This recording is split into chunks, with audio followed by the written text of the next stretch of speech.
U.S. Navy. Up to 6,000 sailors can live and work on U.S. Navy ships out at sea.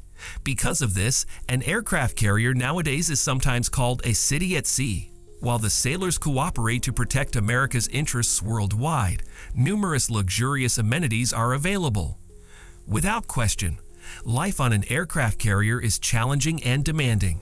On an aircraft carrier, sailors handle a variety of duties and are frequently put in long shifts under trying circumstances.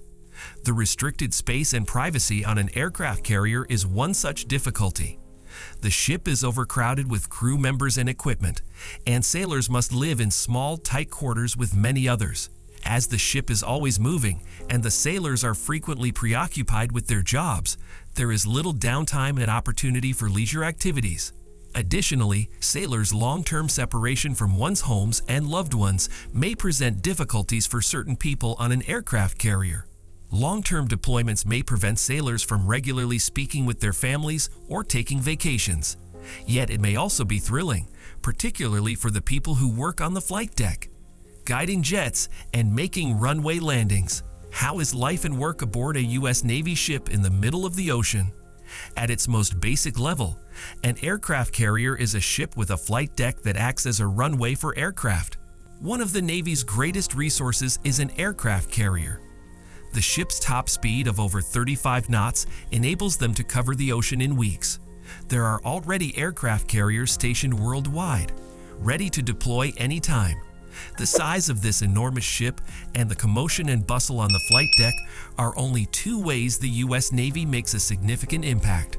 When the ship is completely functional, the crew can launch or land a plane every 25 seconds using a small portion of a typical runway space. Amid the ocean, how do they function?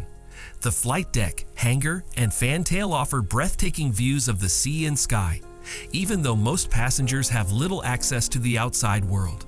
Yet they're also highly hazardous and busy, and during regular business hours, only a few persons are permitted to enter.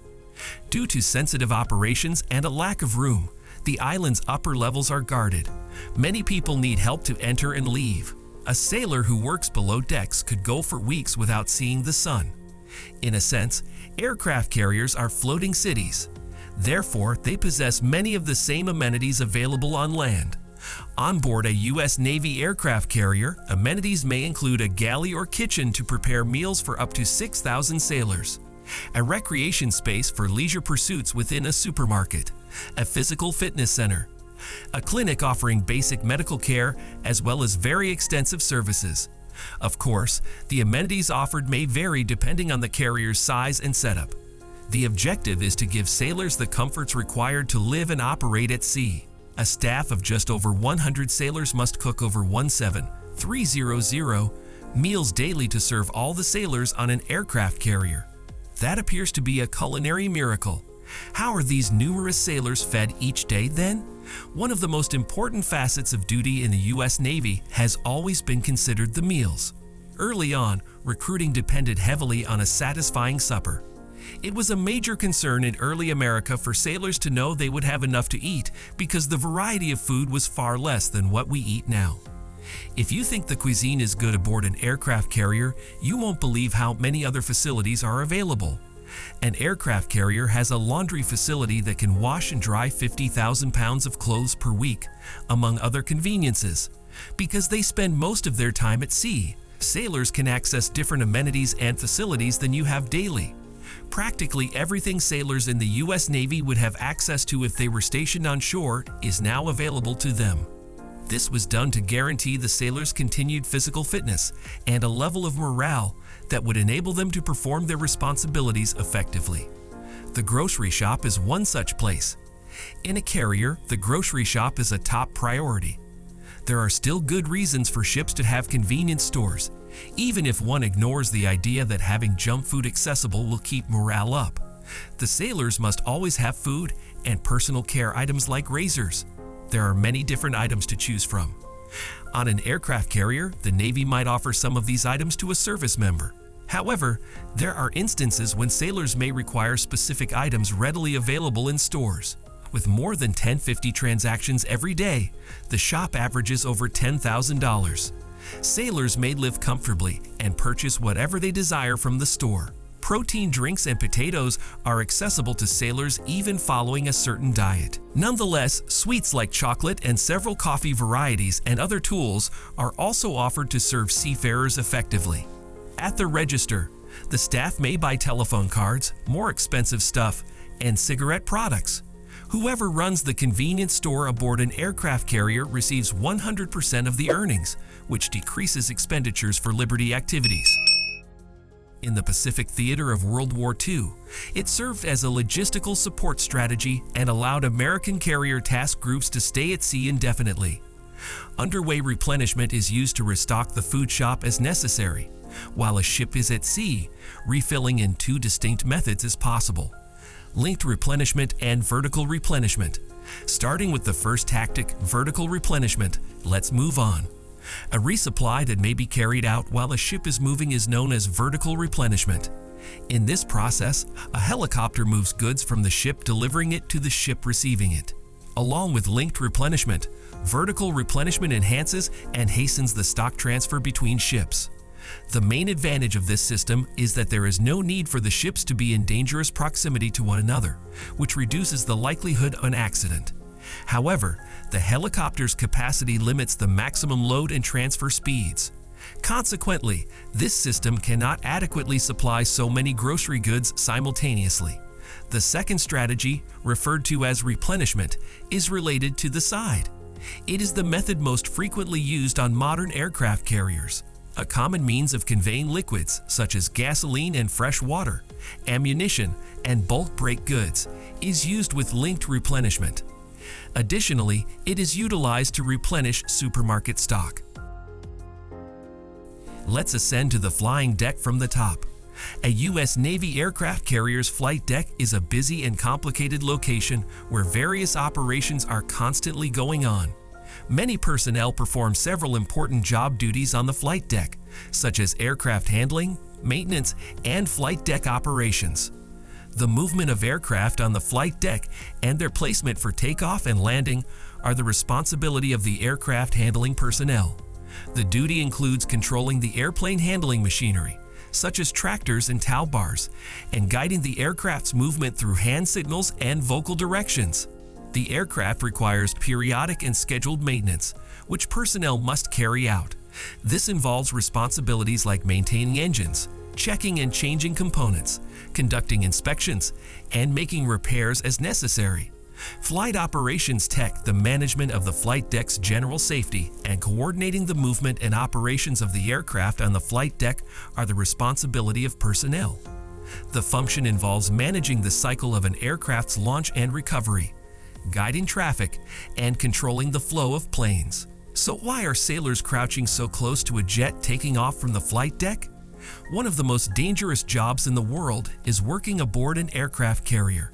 As many as 200 personnel and 60 planes are crowded within a little more than 4 acres of reinforced steel armor plate, subjecting sailors to a constant high noise level.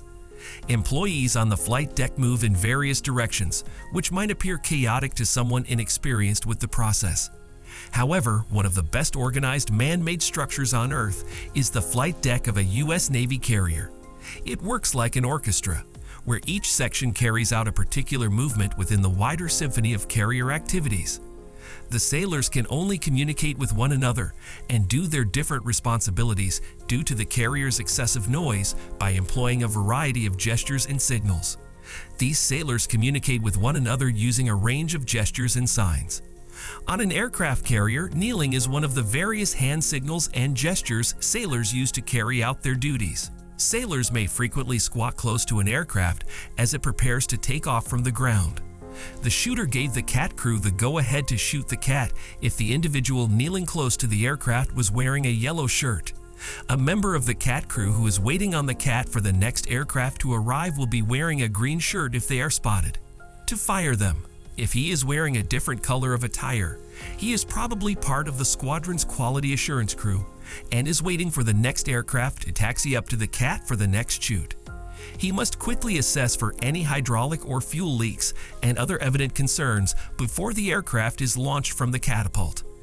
A group of 10 individuals will typically be seated in the box of the deck between the cats during a launch.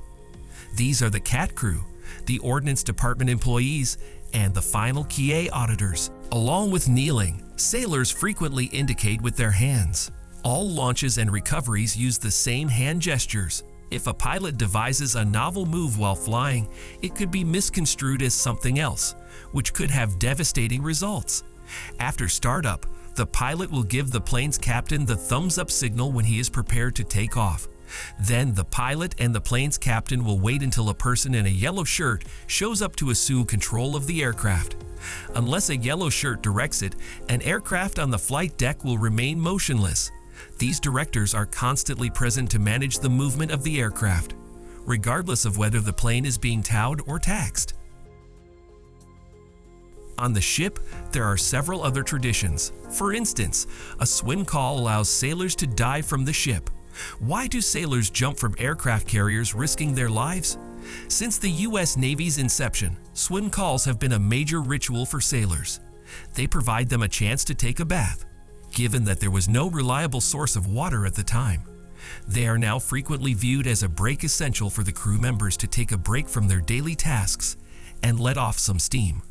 The captain typically determines if the sea is adequate for sailors to take a warm dive by evaluating the seawater injection temperature, where swim calls come into action. Before directing, the captain inform all of the aircraft carrier's departments. Only some participants in a swim call have been fortunate enough to experience the ideal temperature. Submarine crewmen occasionally have to participate in the century-old naval custom in icy waters. It's a popular event since sailors will surely enjoy swimming in such a large body of water. Even though they must remain near the carrier while getting ready to leap from the ship's side, sailors occasionally compete in a silly sport for fun. Before jumping into the sea during some tournaments, sailors dress up in costumes. Others feature sailors competing against one another for the highest or longest leap. Because sailors are having so much fun, swim calls may stick in sailors' minds, even for ex-veterans who have returned to full-time land life after retirement. During a swim call, sailors can dive off one of the elevators in the hangar bay. The normal height of an Olympic diving platform is 30 feet, which is the height at which they arrive by elevators. Sailors must correctly exit the elevator and dive into the sea or risk fracturing a bone by accidentally breaching the water's surface. Following a lengthy break spent swimming in warm waters, by climbing cargo nets set up by the bosun mates or the ship's landing docks, sailors are returned to the ship. Steel beach parties are another nautical ritual, similar to swim calls. On the flight deck, sailors have picnics where they play music and grill food for their swimming partners. Usually, departments on a ship support the culinary event. The U.S. Navy sailors are prepared to face any obstacles that may arise as another day of duty comes to a close.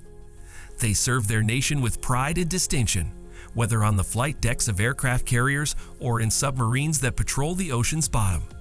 They uphold the liberties we cherish and maintain the security of our country via their tireless efforts. We are honored to share their story and recognize their contributions. Thank you to the courageous sailors of the United States Navy. I hope you guys will like and share this video too. Thank you very much for your lovely comments. See you in our next wonderful video.